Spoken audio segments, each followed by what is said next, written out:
What's up, Ghost Squad? Welcome back to the channel for another video. Today we're going to be talking about Anaria, which is a new Battle Royale game coming out later this week on the 7th, and it's created by a very small French dev team over at AXC Games. So by now, everyone that has an interest in this game has seen the trailer, and everyone's super anxious to see how this game turns out. I figured I'd break down the trailer into sections and give my opinions on what I think is good and what I think doesn't fit in this game. And we're going to be starting with the amount of players and the map itself. On launch, the game is supposed to have 60 players per lobby. I heard that there was supposed to be 80, but I think for the server stability reasons, they dropped it down to 60, and they might be adding 80 players, if not more, at a later date.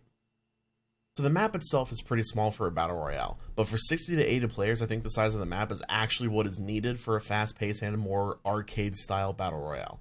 If you take a look at the Z2 map, which is a 10x10, Anaria's map is a 3x3. If you were to compare the two maps, that would mean that Anaria's map is roughly the size of Pleasant Valley and the surrounding areas, as you can see marked in red.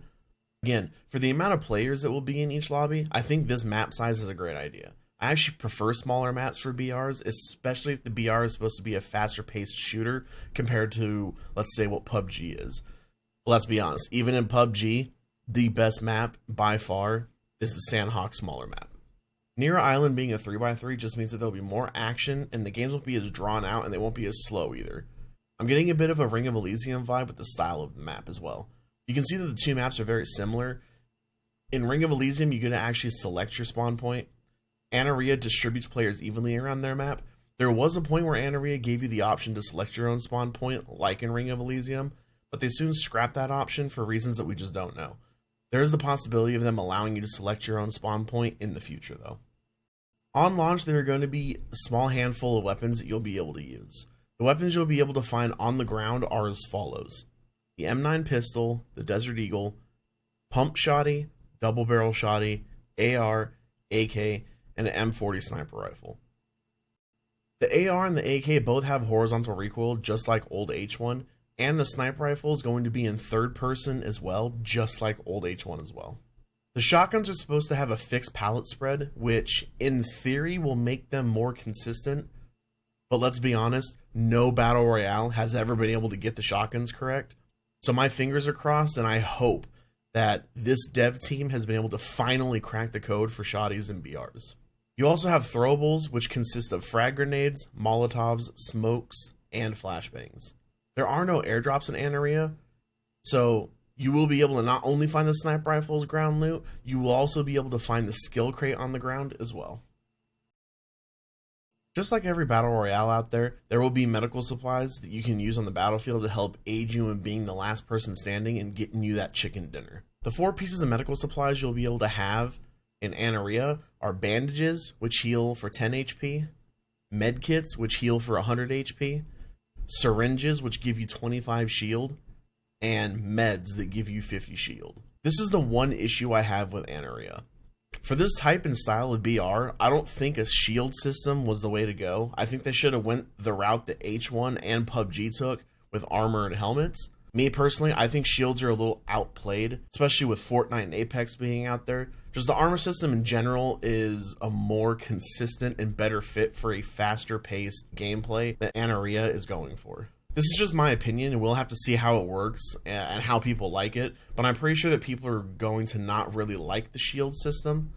With that being said, since they didn't go the armor and helmet route, I am glad to see that they have a 2-tap mechanic.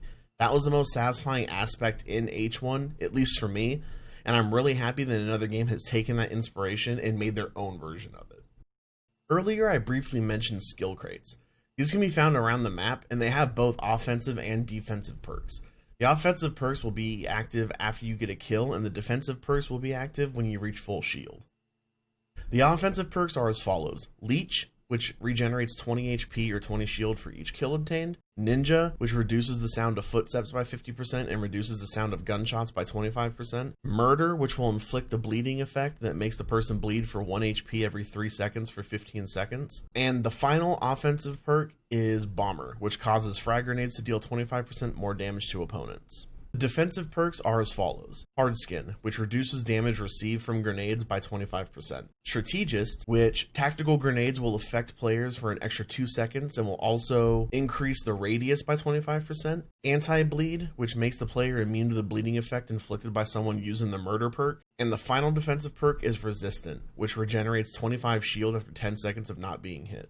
Me personally, I don't think any of these perks belong in a BR, let alone a BR like this.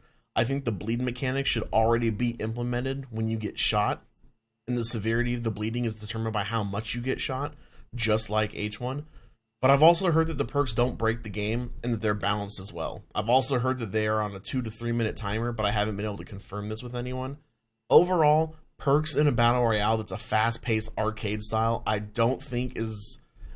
They're not going to be a make or break for the game, but at the same time, I don't think they need to be in the game at all. We'll have to see how it works with the players and how it works with the game mechanics. I'm open to having my mind changed on if these are a good thing for the game, but me personally, I think that we could have done without these. Overall, this game does have a lot of promise. The devs do have some big shoes to fill, but from the sound of it, I think they'll do just fine. The game comes out this Friday, which is August 7th, and you can bet that I'll be doing a live stream for the launch of Anaria, and you can also expect more videos from me on this game in the future. I'll leave a link to my live stream down in the description below. I stream Monday through Friday at 2 p.m. Mountain Standard Time, and I usually go for anywhere from 8 to 12 hours each and every stream. The next video I'll be making for this game is going to be a best settings video, very similar to the one that I made for Ring of Elysium a few months back. Thank you guys so much for watching. Make sure you click that subscribe button and turn on notifications so you never miss whenever I upload another video. If you would like to check out my other videos, make sure you check out the 2 that are on the screen, and I will catch you guys on the next one.